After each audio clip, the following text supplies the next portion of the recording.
It's something about people who move to London.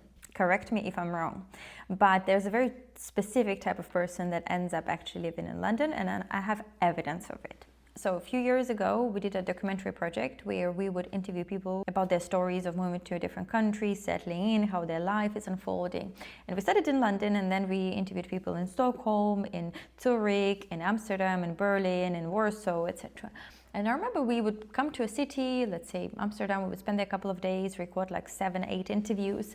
But then at the editing stage, it always was like, why is it different to London? It felt the interview was different, even though the people were incredible, their stories were incredible.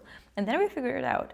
In the 40-minute documentary about the person, the London person halfway through, it felt like the person already lived 3 lives. Like the amount of turns and intensity and things they did and everything was just like unmatched compared to any other European story. Not good, not bad, it just was different. And I think London attracts these really brave people who are just not ready to settle. And it kind of like sucks you in because of the energy, because of the vibe.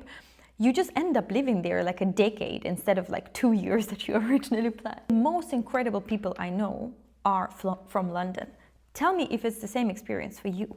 And I just think, is it really the city that just attracts this type of personality? It's a very specific window of your life that if you end up in London, in that specific window, it can, like, it's the most incredible thing you can do for your life. And I was lucky to be in that window in London. And I just wonder if any of you had the same experience with London, with network, with energy, with vibe that the city has, and the type of people that live there.